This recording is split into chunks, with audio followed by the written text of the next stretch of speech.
情聖地帶。以上節目係由香港明愛青少年及社區服務獨家呈獻。好，歡迎大家今晚收聽香港明愛網上電台，一個為年青人而設嘅網上電台啊！咁呢，我係大家今晚嘅節目主持人啦，我係 Kenny，咁係香港明愛網上電台嘅職員。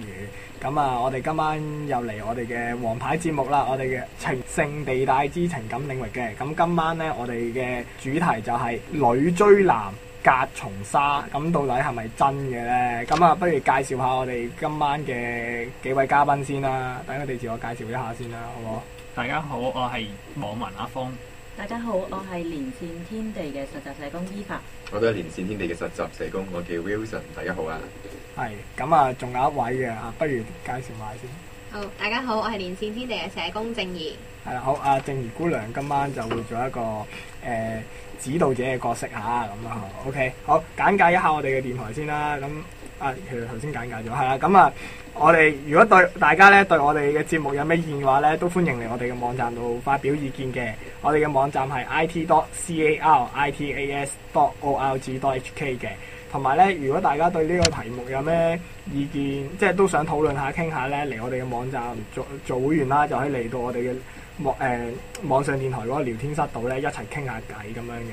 咁另外咧，就喺香港嘅高登討論區嗰度咧，喺我哋就咁啱揾咗個 post 啦，就叫做心事台巴斯們，你哋點睇女追男嘅咧？咁大家如果高登嘅巴打斯打都可以入去發表下意見嚇。好 OK， 咁啊，我哋今晚嘅節目正式開始啊！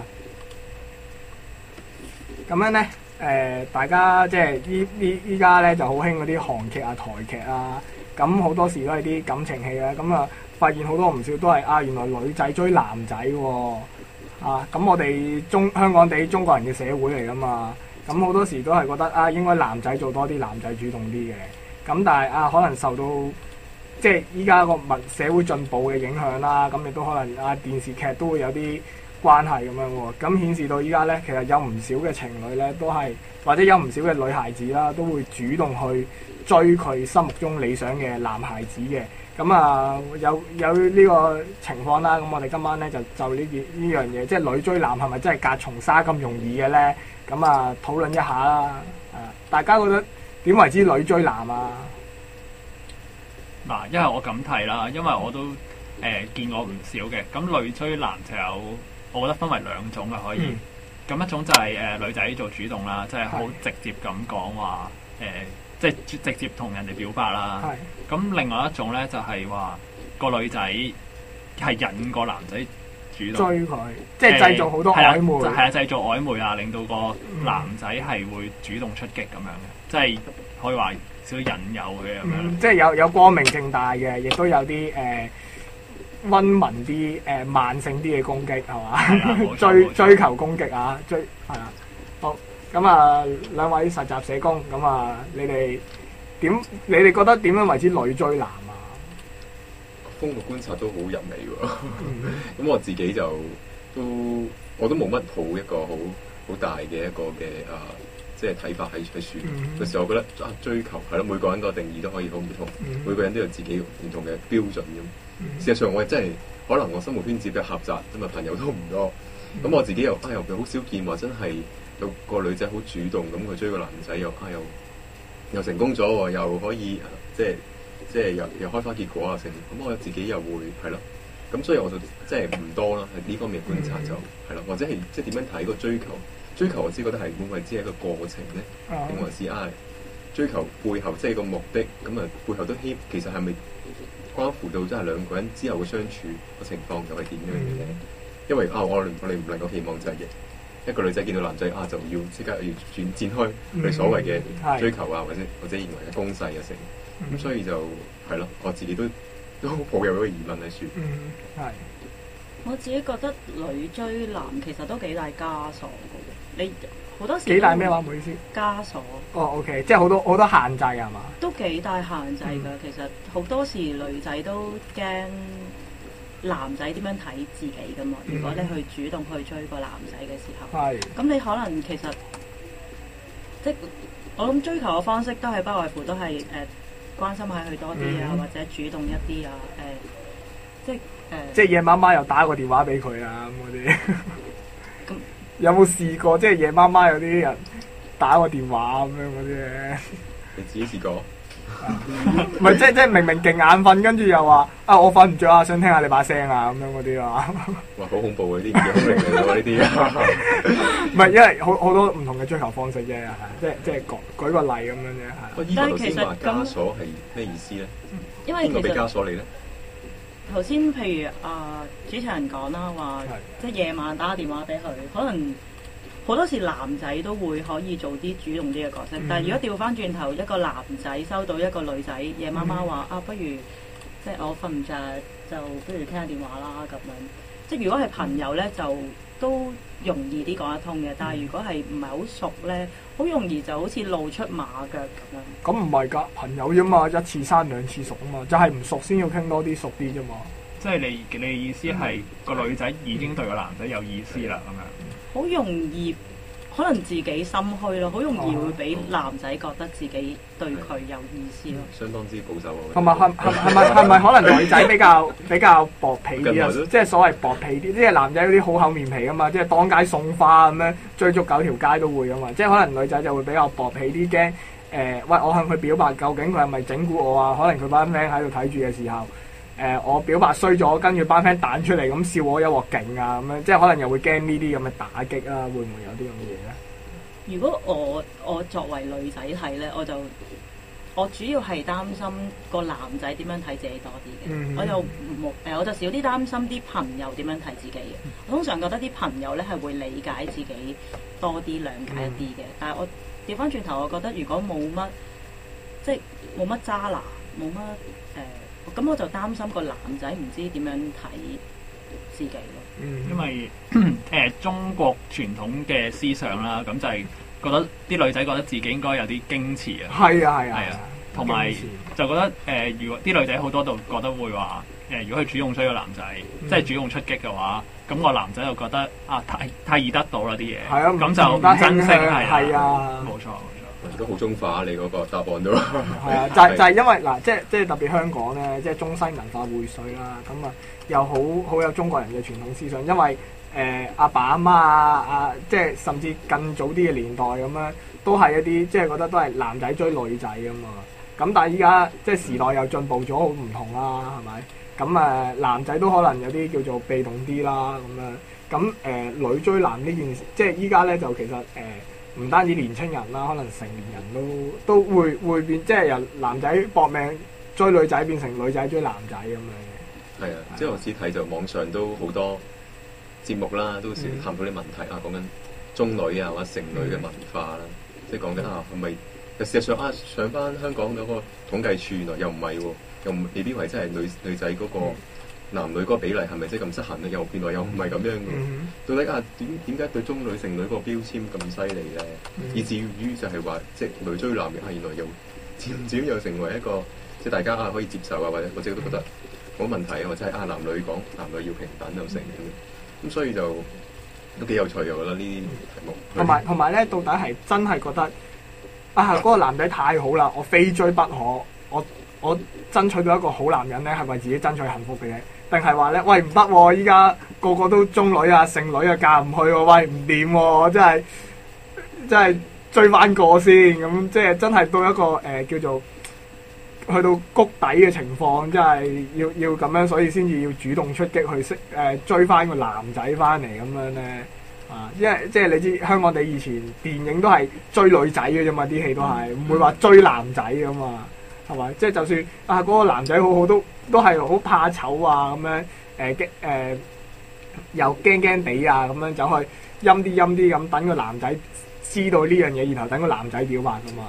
但係依家就唔係啊嘛，依家好多都係個女仔主動出擊，譬如話韓劇嗰啲特別好勁噶嘛。邊個，我依家好中意你咁樣嗰啲大嗌喺條街度咁樣嗰啲咧，即係會有影響嘅。係啊，啱啱你講到就話最近好多標籤咗中女啊、剩女啊咁樣，即係尤其是之前可能啲電視節目啊都講到呢啲話題咁樣，或者好多唔同嘅即係唔同嘅新聞都會有講呢個問題啊。咁就係好多尤其是香港啦，就慢慢變成女多男少。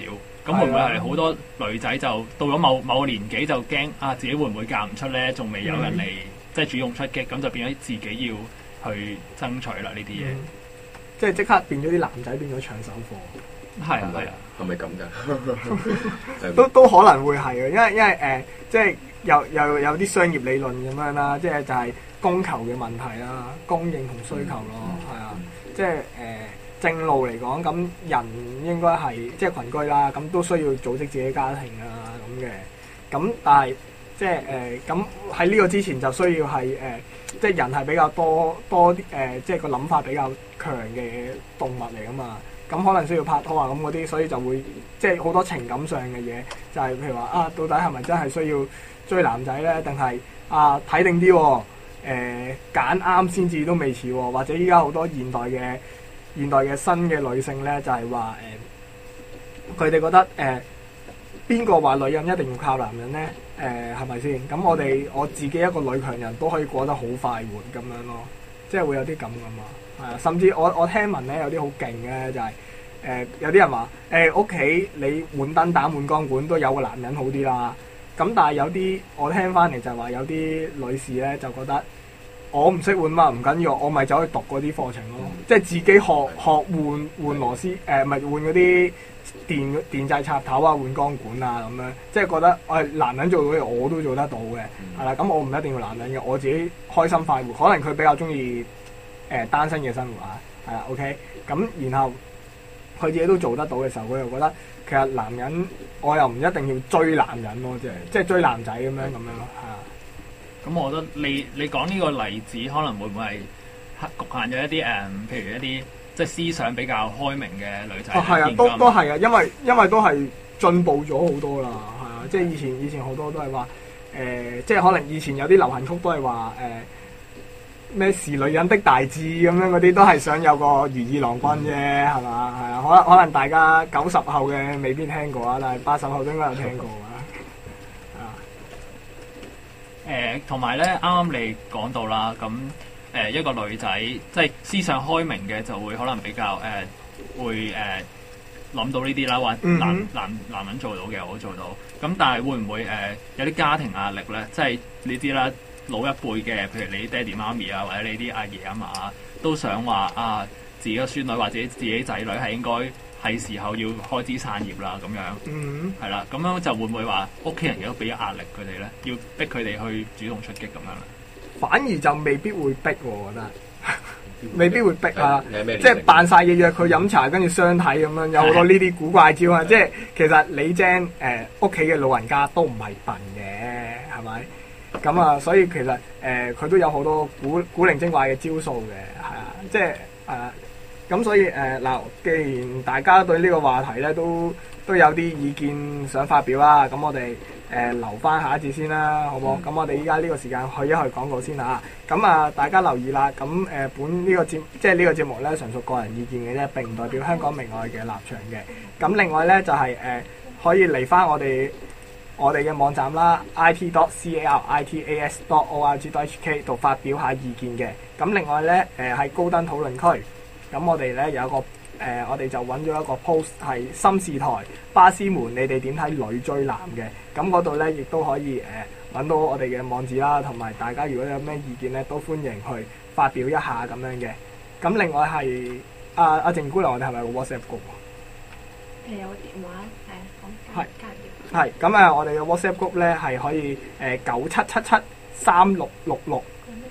唔係93773666係啦。如果大家可能覺得想去發表意見咧，都怕醜啲嘅，想傾下偈嘅，咁就可以打用個 WhatsApp 93773666係啦。好，咁轉頭翻嚟再見。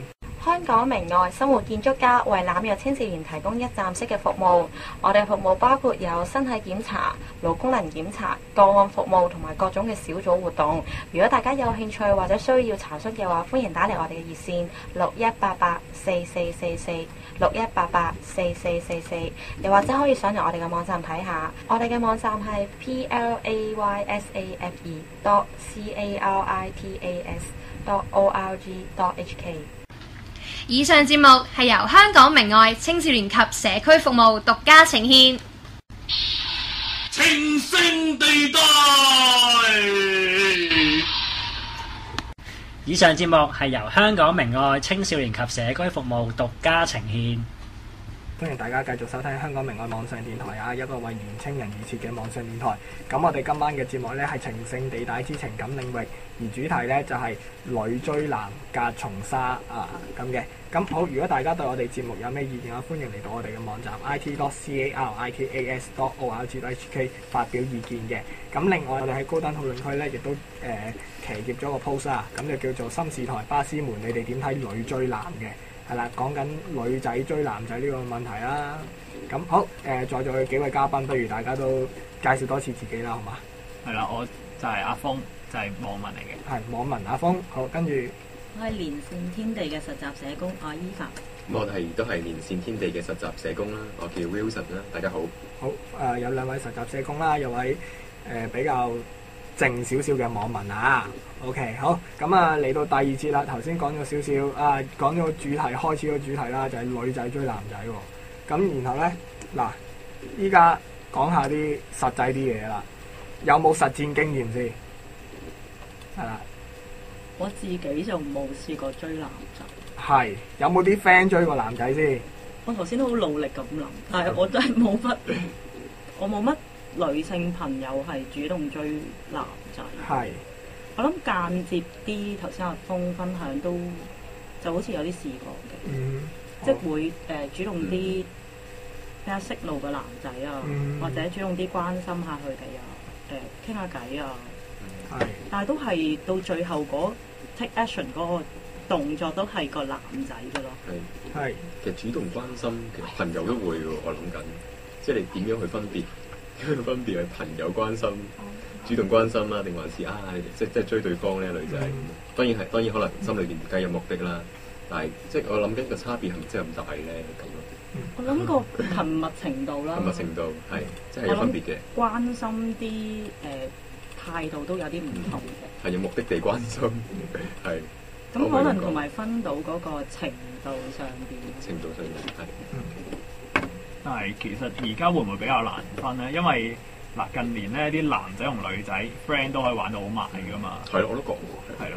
咁你就咁話多啲關心下佢，佢真係會當你覺得你係當你係兄弟啊咁樣，就大家關心下對方，好正常啫，朋友啫，就 get 唔到你嗰個含義喺度。咦？阿網民阿峰，你好似有啲經驗喎。嗱，老老實實先，你就一個好高大威猛嘅網民啦。咁但係有冇試過真係有啲？係咯，狂風浪蝶，哇，好高大靚仔啊！我試下追你先，即係你有冇啲咁嘅經歷先？老老實實真係冇，但係咧我都聽過啲朋友講嘅，真係我朋友嚟嘅，唔好誤會啊！你的朋友嗰三個字唔講啦，嗰三個字真係朋友嚟嘅，知規矩㗎啦，嗰三個字係。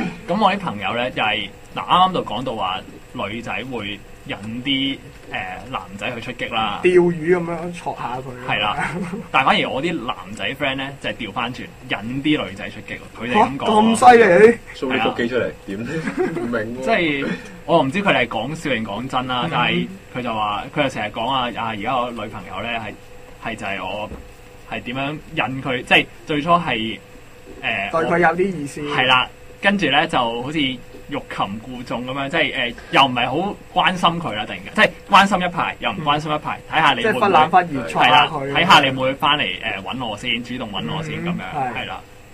哦，都好小心喎，好有計謀喎都，打心理戰咁喎，咁我好好奇啊，咁你嗰堆男仔朋友最後嗰個結局係點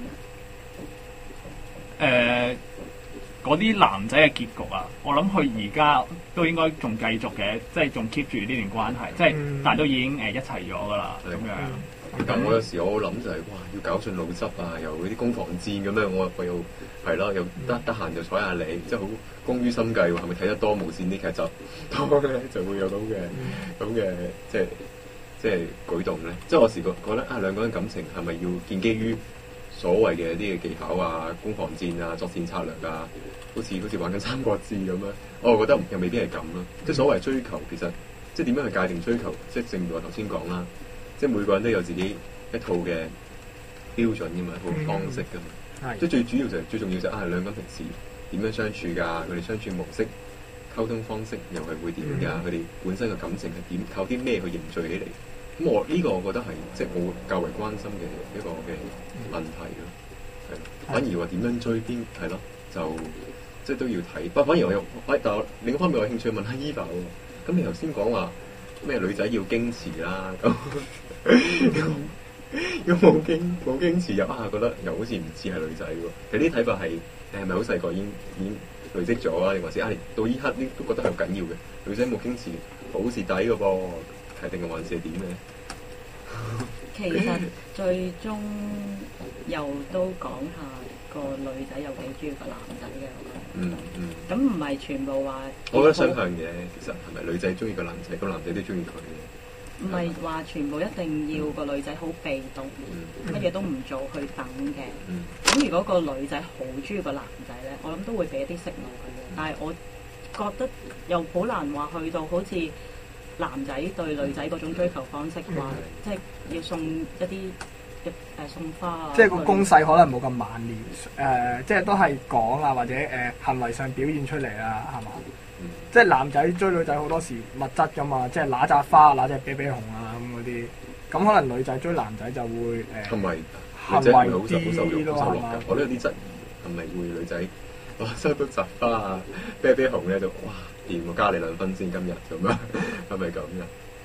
我個人就睇下中唔中意個男仔啦。如果唔中意個男仔咧，其實就唔會話特別開心嘅，同埋會有啲煩惱嘅。我覺得係啦，要處理多件係嘛？即係首先係即係阿 Eva 你咁講，即係話咧嗱，首先嗰個男仔咧要係你對佢有好感先嘅，起碼唔係扣分嗰啲啦，起碼有得有機會會加分嘅，係咪咁嘅意思咧？我覺得如果追女仔，我覺得譬如送嘢去試咧都可以嘅，但係就唔好咁密或者咁誇張咁勁。喺未知道對方有冇意思嘅時候，咁你話譬如即係送隻啤啤熊啊，送扎花啊咁樣，其實可以試下嘅。我覺得1-2次，如果想。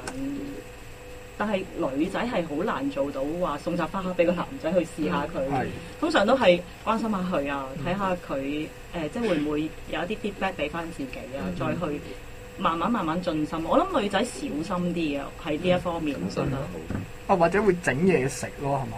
即係女仔整嘢食。即係女仔強項啦，簡單。係嘛？但係唔係喎？依家香港地好多女仔係唔識煮嘢食喎。係啊，即係好多朋友都係煮嘢食叻嗰啲，全部都係男性嚟嘅喎。即係所以都即係嗰個角色分工咯，有時都係啦。又唔係喎，我覺得而家好多女仔係中意整甜品嘅喎，即係譬如你翻學嗰陣時，咁啊整下啲甜品，你周圍煮都唔食，食咗甜品先。係啦，譬如咩朱古力啊、曲奇餅啊咁樣，跟住就喺個班度就咁煮。你都收唔少啊？嘅學校係咪以前？哦，咁冇啦，即係食有食過嘅，咁啊當然唔係就係俾我一個啦，都話全班一齊派咁樣啦。派餅仔咁又唔係，即係我自己嗱認真啊！呢個係自身嘅經驗分享嚟嘅，係啊。咁我以前咧嘅前度女友咧，即係第幾個唔講啦。咁就有一次情人節咧，佢又整朱古力俾我食，但係咧佢即係俾我之前咧，就同佢阿媽鬧大交。點解？因為佢唔識整咧，煲燶咗幾次啲朱古力咧。做咩要俾你知嘅喎？啊！即係佢之後同我講嘛，係啊。佢問我好唔好食，我 OK 啊，不過好流喎，我覺得。跟住我有冇搞錯啊？話好流，即係同阿媽鬧咗幾次交啊，因為呢壇嘢咁樣，即係因為要煮完又要再煮啊。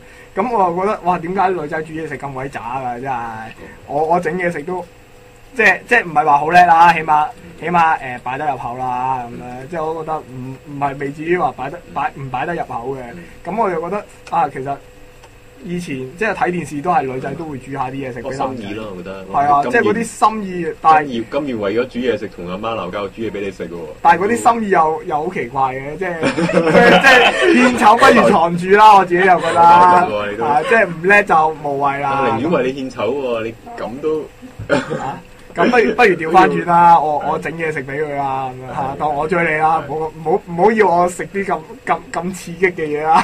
即係為咗地球資源着想係咪？係啊，即係調翻轉啦，不如係啊。咁呢啲大家其實有冇真正嘅即係認真嘅，有冇經驗分享咧？你自己或者身邊嘅朋友，咁阿 Wilson 你都係一啲比較高大威猛嘅男士啦。比我6歲嗰陣應該係高大威猛咗嘅，我唔排除你呢個睇法係。咁，但係有冇啲即係疑似嘅女性朋友喺你身邊度向你展開攻勢咧？我呢啲梗唔話你知啦，係咪？呢啲咁私隱嘅嘢，呢個分享嘛。係你可以用第三身係你啲朋友啊嘛，你嘅朋友真係冇喎。點解咁講咧？就係即係有時你好難界定嘅喎，好難界定我邊個，即係我覺得兩個人都 OK 嘅話，咁佢情投意合就會一齊嘅啦。好界定今次係你追我，或者下次我追翻你咁樣，係咪有個咁 straightforward 嘅 formula 咧？咁公式咧，去 follow 咧就係我然後 claim 住講係佢追我㗎，即係不停咁向周圍發佈呢個消息。咁但係有冇啲其實你真係純粹當佢普通朋友，但係佢真係身邊嘅朋友都知道，哇！佢對你好有好感喎，即係佢覺得你好正喎，佢好想追你喎咁樣，即係有冇啲咁咧？但係你又覺得我同佢唔係我杯茶，即係只能夠普通朋友啊？有冇啲咁嘅經歷啊？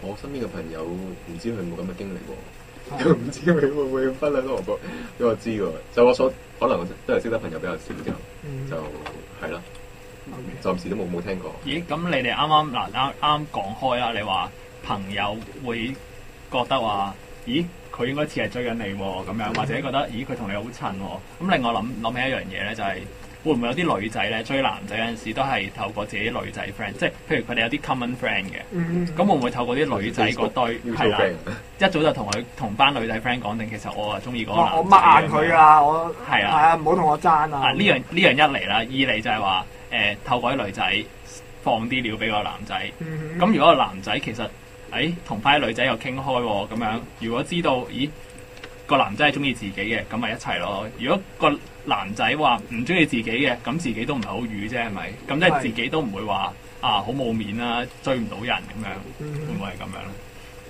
冇聽過，好似就算聽過類似呢啲都唔會成功喎，係咪咁即係咁樣係嘛？或者係咁隨便，或者點講？好似唔係好認真講咧。唔識講，女仔組群就多啲咁嘅例子嘅，我自己覺得，因為其實女仔即係一班 friend 咧，可以好熟嘅，可以咩都講嘅，同埋係女仔都好中意試探式嘅，我自己覺得。咁係啲 friend 咧，好容易就會有一啲熱心好友去幫你去試探下個男仔啊，或者都未必講到咁白嘅，可能就。大家製造下啲機會啊，一齊出去啊，或者睇下個男仔有冇表示啊，咁樣。好嗱，呢次真係我嘅朋友啊！講起咧女仔群組咧，就真係我朋友啊！嗱，講堅唔係我啊，好澄清一次啊！咁我就有個朋友，咁佢咧就有玩開幾班朋友嘅朋友圈 A 同朋友圈 B， 咁佢就好唔好彩地咧，佢中意個女仔就喺朋友圈 B。但係佢朋友圈 A 嗰度咧，成班朋友咧有個女仔咧，即係唔係話中意佢，唔係話成嘅，但係咧即係成日都俾人以為咧佢哋兩個係有曖昧嘅，成日都講到佢兩個好似有啲嘢。咁但係好唔好彩，佢好似左一邊右一邊，即係兩邊咁有兩個對象咁啦。其實原來其實唔係嘅，就中意朋友圈 B 嗰位女神嘅。咁朋友圈 A 嗰度嗰個女仔咧，好唔好彩，其中朋友圈 A 有一個女仔係比較所謂八卦啲嘅，中意亂講嘢嘅。佢咧亦都係朋友圈 B 嘅一份子。咁就慘啦，因為我 friend 想示好嘅時候咧，最驚因為比較八卦嗰位，即係同佢一樣踩喺兩個圈中間嗰位女仔咧，就驚佢亂講嘢。咁佢就所以兩邊咧，佢都盡量咧，即係一邊又要疏遠啦，另一邊又唔敢埋去向佢嗰個女性朋友示好啦，咁所以咧就係變咗佢又驚，佢係咪真係追我啊？我真係好驚喎，即係我真係驚連 friend 都冇得做喎。但係另一邊就係如果我先追另一邊，即係我追朋友圈 B 嗰個女神嘅時候，咁踩界嗰個八卦女仔就會向 A 嗰邊講，跟住就成個朋友圈以 A 咧就以為我係一個唔係我個 friend 啊，佢咁樣講啊，OK， 佢就以為係好花心喎咁點算咧？係啊，即係真係會有啲咁嘅事喎。嗱，如果你係我嗰位朋友啦，咁你亦都係一個會有機會亂咁講嘢啦、起你底嘅人喺身邊。咁但係你嘅目標係另一個群組啊嘛。咁但係有另一個群組又個講到你兩個好似一 pair 咁喎。咁你哋又有咩處理方法咧？豐有經驗咪講先啦。係咯。咁多經驗嘅。我又冇乜經驗，我唔記得主持話佢話佢朋友係啦，咁多朋友真係我嘅朋友嚟㗎。佢咁多朋友嘅。嗱，認真啦，咁其實會唔會示好？其實可以即係秘密，又唔係話秘密嘅，即係可以係淨係 one to one，即係淨係同嗰個佢個 target 去，即係譬如用WhatsApp 啊，有電話啊，即係其他人唔會知嘅。即係可能用啲秘密啲方式講清楚，用嗰啲方式去示好咧咁樣。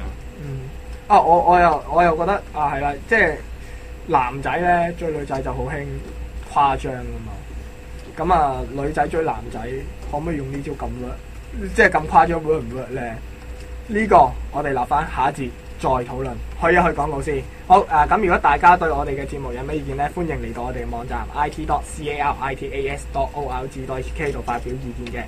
咁另外高登討論區有個叫心事台，咁就係叫做巴斯打點樣睇女仔追男仔咧咁嘅。咁另外如果大家都想秘密啲啦，就可以喺 WhatsApp group 嗰度就同我哋嘅專業嘅當值嘅同事去傾一傾嘅。咁我哋嘅 WhatsApp group 嗰個 number 係9377366693773666嘅。咁我哋去一去廣告先，轉頭翻嚟繼續。香港明愛生活建築家為濫藥青少年提供一站式嘅服務，我哋服務包括有身體檢查、腦功能檢查、個案服務同埋各種嘅小組活動。如果大家有興趣或者需要查詢嘅話，歡迎打嚟我哋嘅熱線6188444461884444，又或者可以上嚟我哋嘅網站睇下。我哋嘅網站係 playsafe.caritas.org.hk。以上節目係由香港明愛青少年及社區服務獨家呈獻。依個星期六晚上10點半至11點半，我哋請嚟專業嘅性治療師解答大家對性嘅疑難。以上節目係由香港明愛青少年及社區服務獨家呈獻。大家好啊，歡迎今晚繼續收聽香港明愛青年網上電台。咁我哋呢今日嘅節目呢，就係情聖地帶之情感領域嘅。咁我哋嘅主題就係女追男隔重紗，係啦。咁女仔追男仔係咪真係易啲嘅呢？如果大家對我哋有咩意見呢，歡迎嚟到我哋嘅網站啦 it.caritas.org.hk 度發表意見嘅。好啦，幾位嘉賓，大家好啊！大家好，係大家好，你好，好。咁啊，有網民阿峰啦，兩位實習社工啦 ，Eva 同 Wilson。咁另外我哋仲有特別嘉賓啊，靜怡姑娘啊，係啦。係同大家打聲招呼先。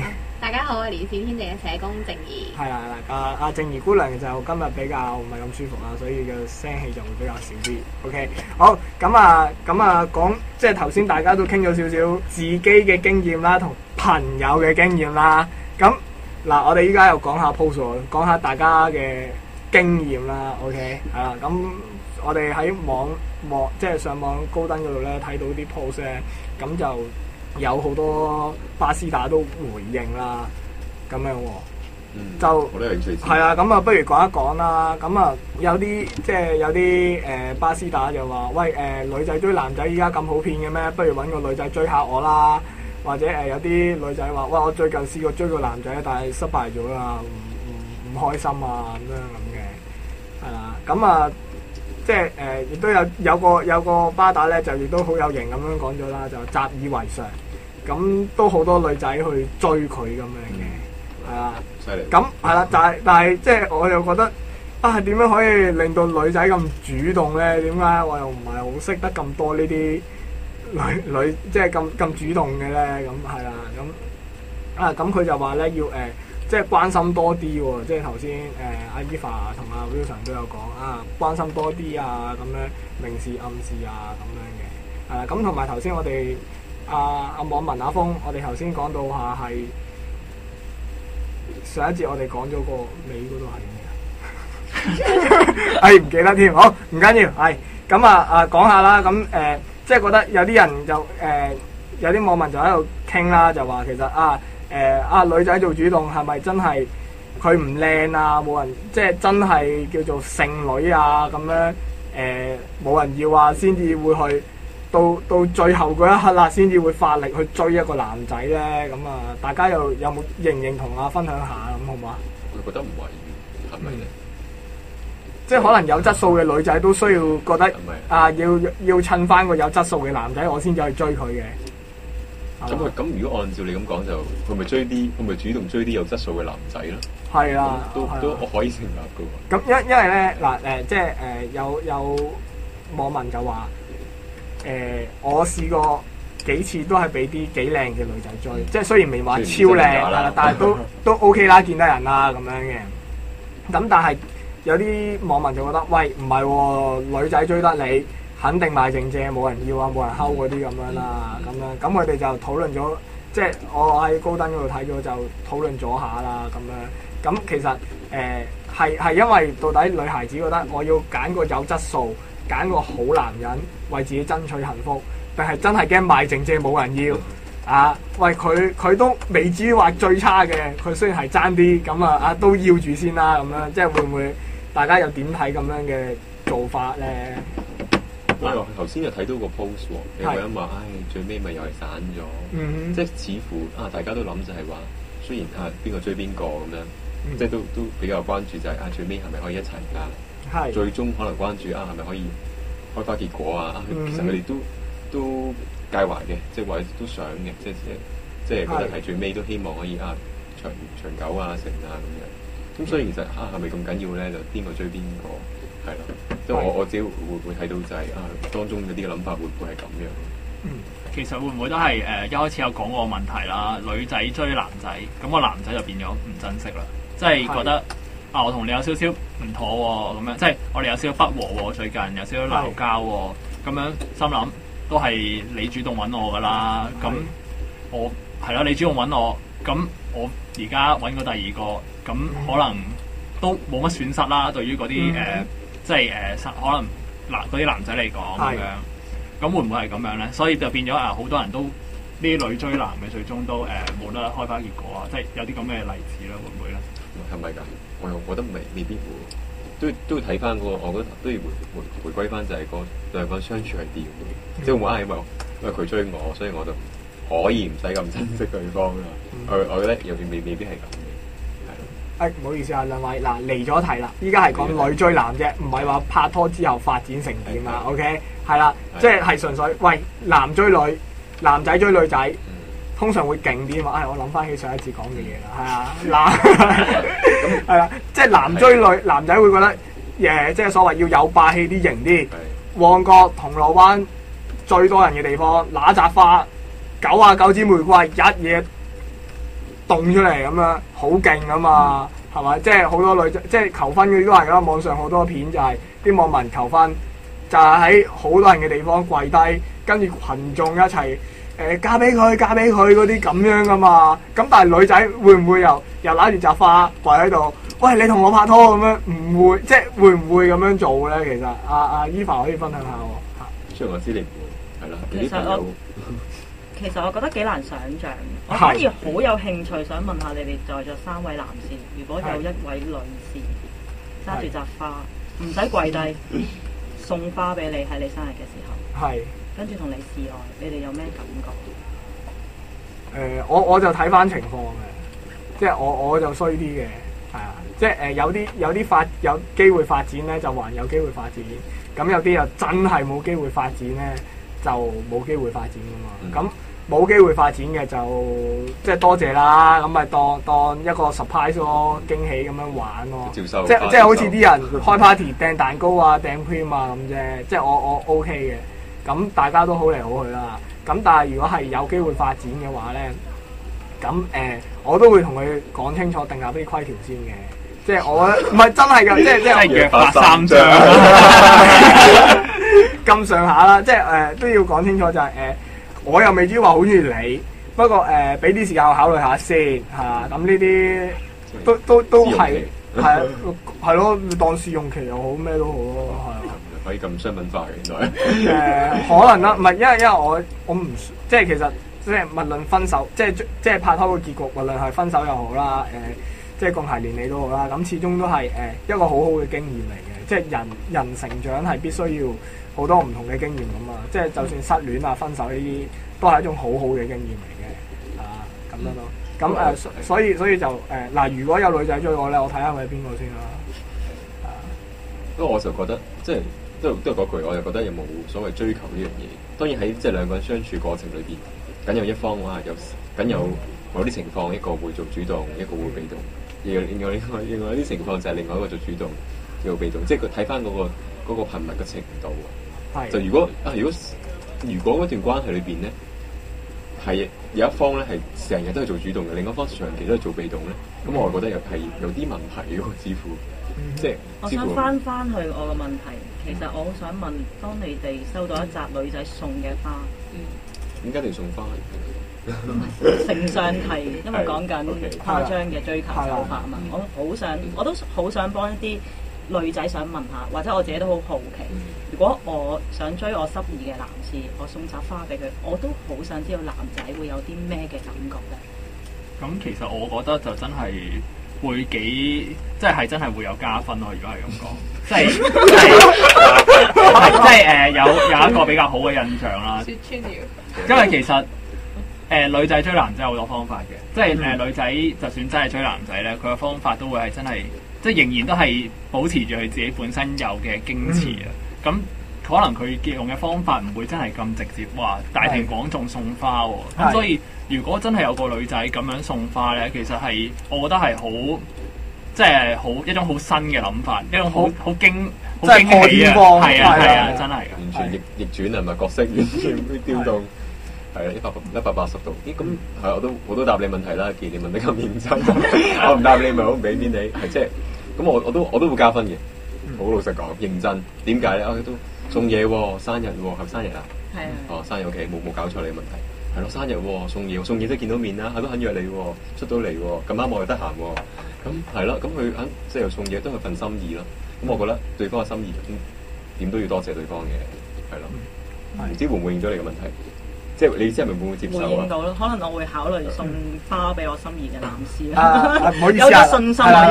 阿依華唔好意思啊，不過我回應少少係啦。嗱，送花呢招咧唔係個個啱啊，因為我哋之前有討論過咧，送禮物咧俾情人呢啲咁樣嘅，咁但係咧我哋有考慮過咧，如果你嘅對象咧係對花粉有敏感或者佢容易鼻敏感嗰啲，就千祈唔好搞呢啲嘢，係啦，即係如果唔係就加分變咗扣分啦，係可能你攞沓100蚊咧接對花咧咁樣，嗰紮可能會實際啲。1000蚊又得啫。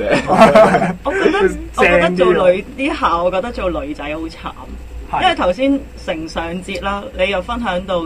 食到啲好流嘅朱古力，你又唔高興，係啊，送花又有花粉症，咁女仔即係又唔可以輕易去露兩手，如果對自己廚藝冇信心，送花又可能大膽得滯，其實織頸巾咯，女仔都跟住織頸巾又話穿窿，簡單，其實即係好多嘢男士都睇個物質緊要啲喎，而家會唔會咧？其實我覺得咁樣係一個應該係了解嘅問題啦，即係了解咗你先至會去出擊噶嘛。係咯，了解佢爭啲咩啊嘛。即係如果你明知對方有即係有呢啲敏感啊呢啲，咁你就應該即係你就應該會避免咯。了解到。同埋可以即係一擊即中啊！即係你知佢中意啲乜嘢，唔中意啲乜嘢，即係佢唔中意你冇理由送啲佢唔中意嘢噶嘛。送層樓俾佢得㗎，你可以睇下咩樓啦，蟹樓定3樓先。同埋我咁睇啦，男仔同女仔會唔會本身係性格上，即係佢自己本身男女嘅特質唔一樣？因為女仔咧會唔會係比較易受感動啲？即係男仔就唔會咁容易感動啊。即係個情感上，女仔容易啲受影響，男仔就冇咁容易。係啊，男仔可能你要做好多好，即係男仔好似。我都想知，唔容易感動。係咪中意啲激情啲、浪漫啲，即係一剎那嘅，即係好似放煙花咁樣，一下冇咗就冇咗㗎啦。即係啲女仔係好中意嘅喎，又係啲女仔會唔會突然間嗰一刻好感動就答應啦，或者係咯咁樣？女仔係會㗎，係你有時見到啲女仔可能嗰一刻好感動，如果你嗰一刻唔行前嗰一步咧，其實就可能稍縱即逝嗰一下嘅感動。即係仲要睇下機遇啦、機會啦，即係你有冇咁嘅機會可以去表現到你嘅細心，去令到你嘅愛侶有感動咧。即係男仔追女仔就呢啲啦。咁但係調翻轉，女仔追男仔會唔會咁勁咧？即係我自己男仔嚟講，好似頭先你講咧送花呢個咧，其實我啱啱就諗一諗啊，如果當街當巷有個女仔好光明正大咁樣同我表白，咁樣咧我又覺得唔係咁 OK 喎。其實頭先你分享有啲嚇親我㗎，我冇諗過咧，如果我整朱古力送俾個男仔，原來佢會諗。記住啊，你講唔出呢個。原來佢會諗啊，好唔好食嘅咧？咁樣我自己，我初頭以為咧，我就覺得啊，點樣都會有一啲感動㗎啦。即係我以為係會睇個心意。唔係感動係嘅，不過我唔係可能咁啱嗰期我蛀牙定唔知咩，即係有啲牙痛咁樣一咬咧，即係佢唔係某藝人啦，佢都唔會話講到話要代表晒全部全世界男人嘅。即係個人意見啫嚇，即係咁啱可能嗰下就係牙痛啊，有少少蛀牙又未去補啊，咁樣食到啲甜嘢咁唔係咁舒服咁咪。蛀牙有啲燥啦，加上有啲燥啦，可能有。係咯，可能熱氣啦。即係送涼茶、送花茶可能會好啲啊！我諗女仔都會做呢啲即係小禮物嗰啲追求嘅，即係可能簡單送同糖啊，即係可能一支自己整嘅飲啊，賣嘅。哦，買嘅。可能即係喺你即係可能做嘢好辛苦嘅時候，送送啲零食啊，俾你擺喺袋啊，或者唔食唔好瞓係嘛？食完先準瞓，唔準刷啊！即係我諗女仔會做多啲即係細眉細眼啲嘅關心嘅嘢嘅，就算主動追求到，即係可能簡單關心下你，喂，你係咪好辛苦啊？你點樣啊？近期工作啊，壓力好大啊！我諗會做多啲呢啲嘢嘅 message 啊，或者小禮物啊。咁但係我有個問題想問翻 Eva，即係嗱，假設可能比較多實際嘅情況咧，就係女仔追男仔嘅時候咧，就係會低調啲啦，即係唔好咁樣啦，因為驚攞咯。係啊，同埋男仔都驚噶嘛，即係喂大佬你話追我拒絕你，咁一陣人哋以為我咪世紀賤男，我仲使旨意去識女仔嘅。即係係咪先？擔心喎，係嘛？即係係啊！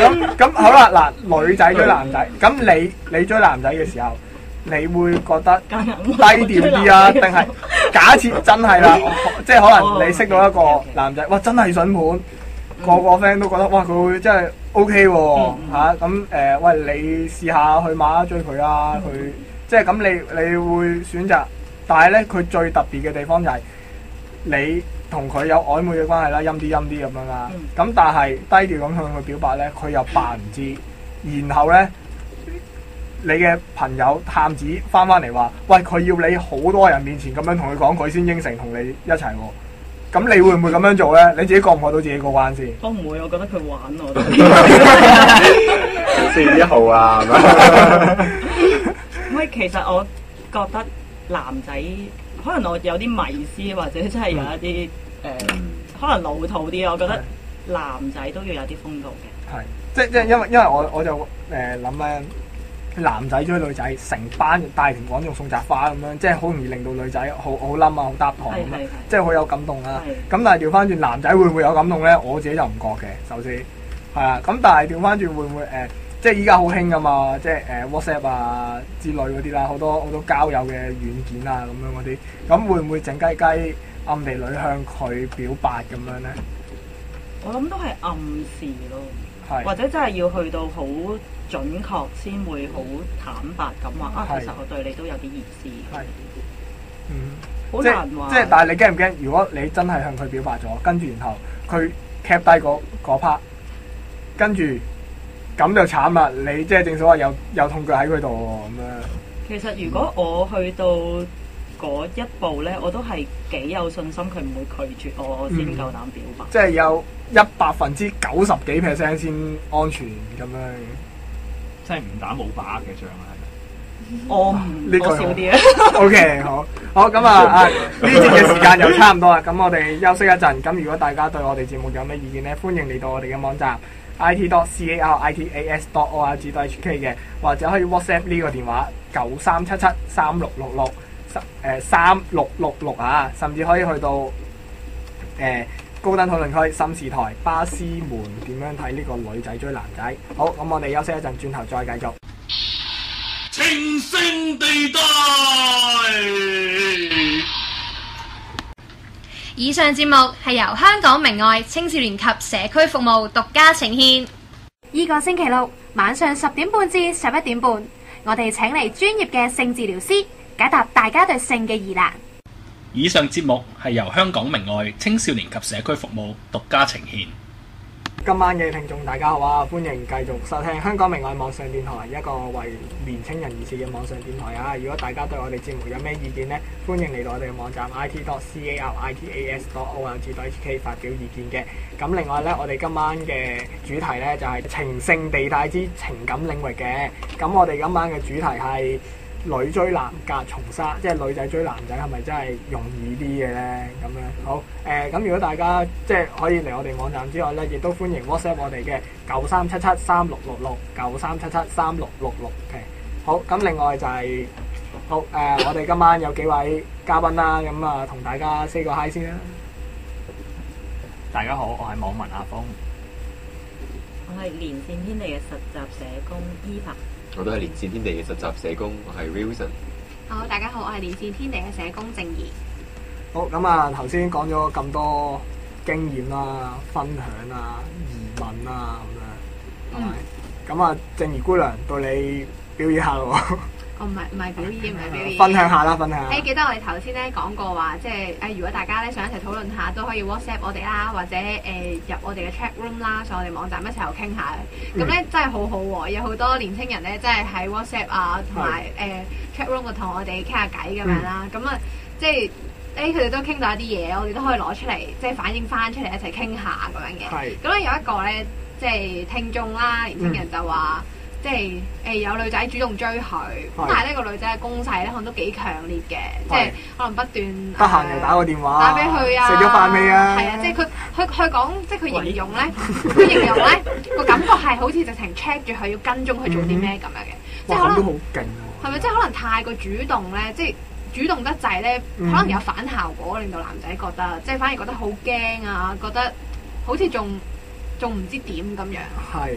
即係好似未一齊就咁樣咯喎，我唔知佢係咁諗啦。即係我聽都係咁講。一齊咗你咪趕住我。係咯，我聽都係感覺，即係可能會覺得，男仔可能好容易覺得，未一齊就咁咯。哇，一齊咗咪但我又會諗就係呢個太主動個問題就係，如果女仔都唔中意男仔太主動嘅喎，所以太主動又唔關話女追男或者男追女事嘅喎，係咪咧？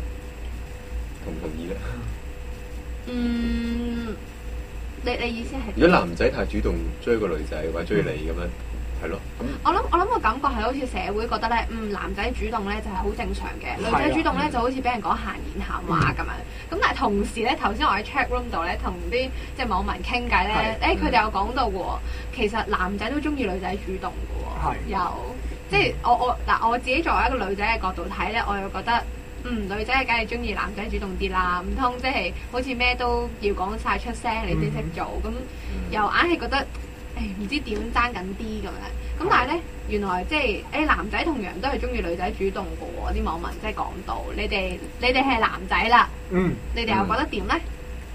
我又覺得即係男仔追女仔冇問題，女仔追男仔都冇問題嘅，因為即係時代進步啊嘛，咁咩都要講男女平等噶嘛，咁冇理由就係話喂要拎重嘢喎，喂你係咪男仔嚟㗎？拎啦，要人哋女仔拎。係嘛？即係或者轉頭，喂有位坐喎，喂咁點啊 ？Lady first 嘛，你唔識㗎？即係係嘛？即係有好多，即係有啲咁嘅事咯。但係即係追女仔，喂佢嗰個女仔擺明追你，仲去追佢嚇？咁但係嗰個男仔可能不善辭令啊，唔好識講嘢嘅時候，咁就會變咗，喂我點追咧？係咪？即係佢又覺得咁樣啦。咁但係可能即係點解唔可以調翻轉？既然要男女平等啊，咁點解追人即係向人表白呢個第一步嘅時候咧？即係追就好多行為可以理解啦，即係譬如話對佢特別好啦，咁嗰啲呢啲我哋都可以理解為追佢啦。咁但係點解表白嗰一下一定係男仔做咧？係咪先？咁女仔都可以做啊嘛，既然要男女平等喎，係嘛？我認同女仔都可以做啊。我覺得唔單止係因為男女平等嗰個位，而係咁幸福係要自己爭取噶嘛。即係機會過咗就冇㗎啦。咁男同女都應該要為自己嘅幸福而努力啊！我覺得咁呢個係冇分係要男仔爭取多啲定女仔爭取多啲。總之我覺得如果大家覺得係中意嘅，咪試下咯，試下冇即係你又中意佢，而又 feel 到佢都好似對你有啲嘢，咁就可以嘗試下表達出嚟咯。我覺得。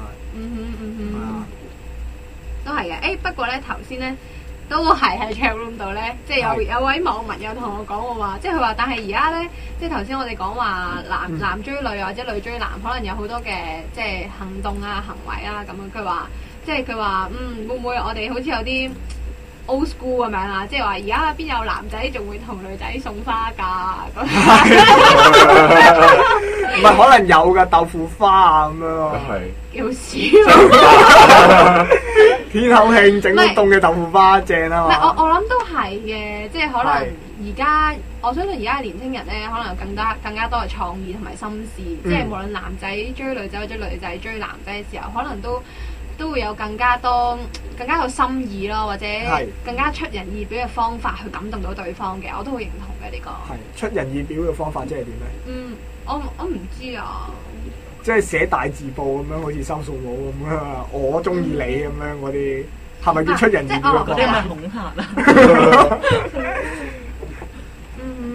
係。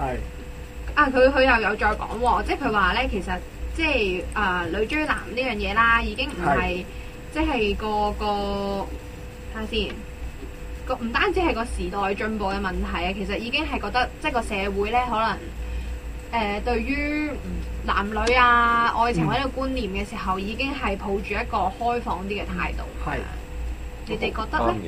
啱嘅，係啦，即係依家個年代就即係男女平等啊嘛，即係你都講得好好啊，每個人都有即係有咁嘅自由去爭取自己幸福噶嘛，為自己幸福而努力噶嘛。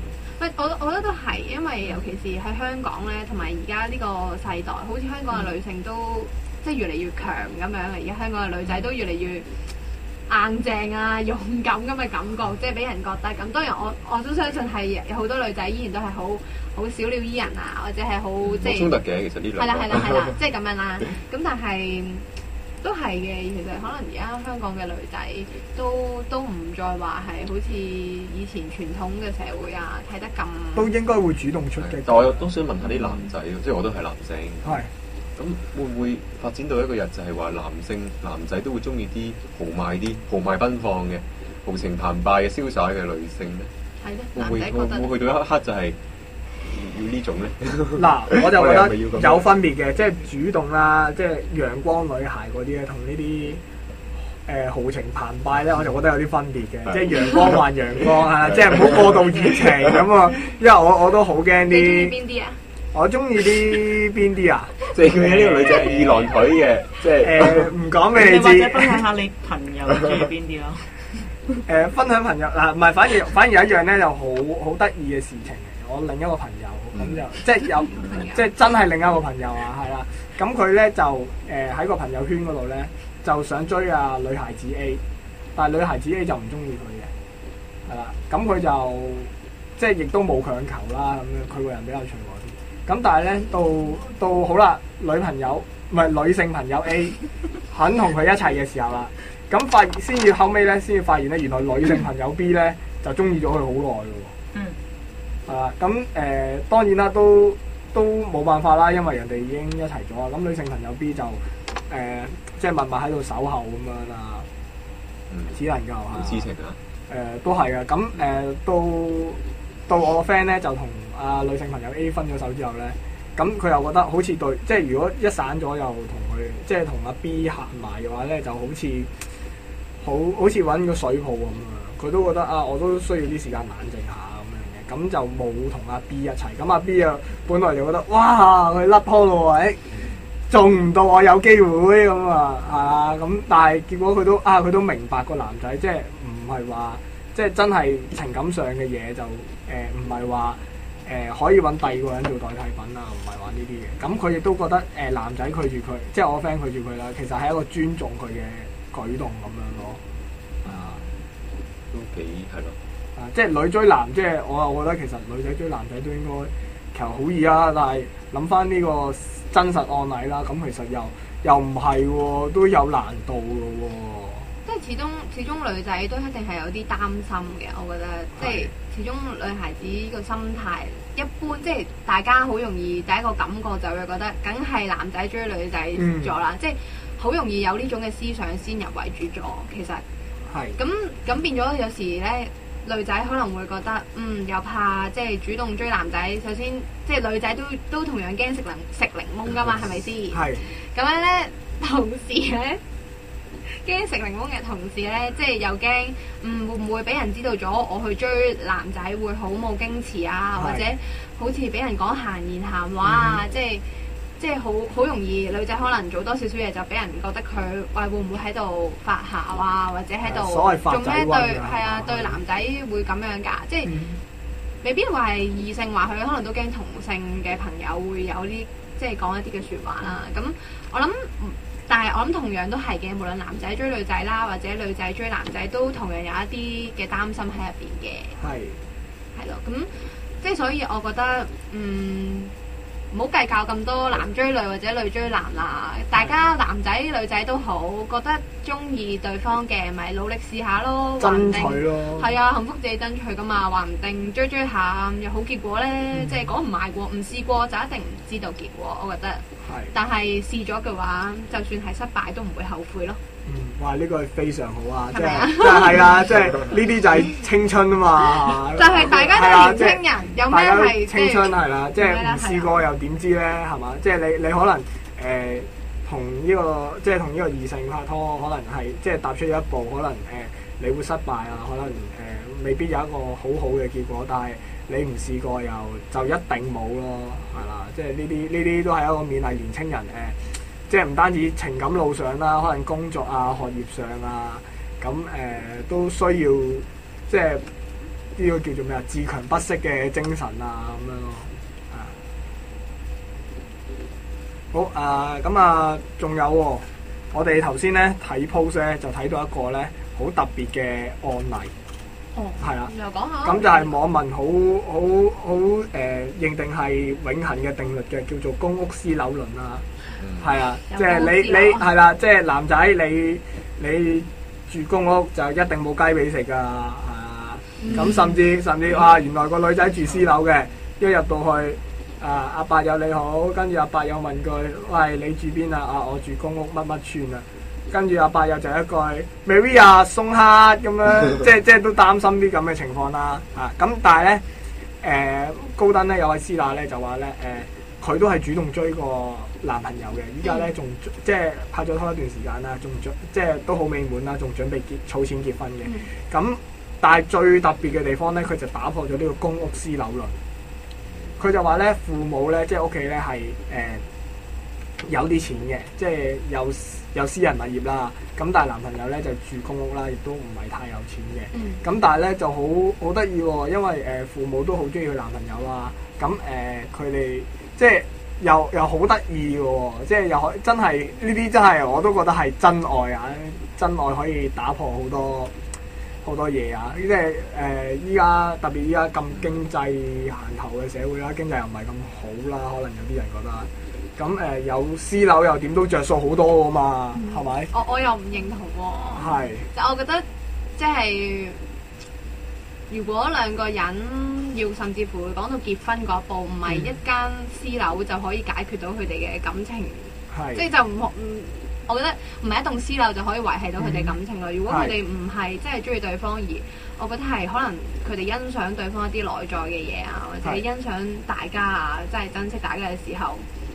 其實呢啲嘢係難得過一棟嘅私樓嘅喎，即係呢啲嘢先至可以最幫佢到佢哋去維持佢哋嘅感情同埋愛情嘅喎。係咁啊嗱，呢個公屋私有論咧，我哋遲啲再探討啦，係啊，即係都嚟咗嚟。但係咧好特別就係女孩子追男孩子咧，即係啲人話男仔會唔珍惜啊，咁但係有真實嘅案例，其實男仔都好珍惜個女孩子喎，係啊，咁大家又會覺得其實係咪真係女仔追男仔就男仔會唔珍惜咧？咁男仔追女仔，女仔都一樣會唔珍惜個男仔噶嘛？係咪？係咪先？係啊，咁大家又點樣睇咧？我覺得即係冇關係嘅喎。我都覺得冇關係。我覺得最緊要大家抱住一個心態就係、即係唔好計較咁多咯，兩個人一齊其實好辛苦嘅喎，兩個人一齊要計咁多嘢，由追嗰一步開始到一齊，又唔知會將來結婚啊，一齊生活嘅時候，你要去計較同埋計算咁多嘢，其實大家個相處都係會唔舒服、唔自然咯，大家都攰咯，我覺得。咁不如大家放鬆啲，即係開心啲，咁咪幾好啊！咁係啊，我都覺得係，即係。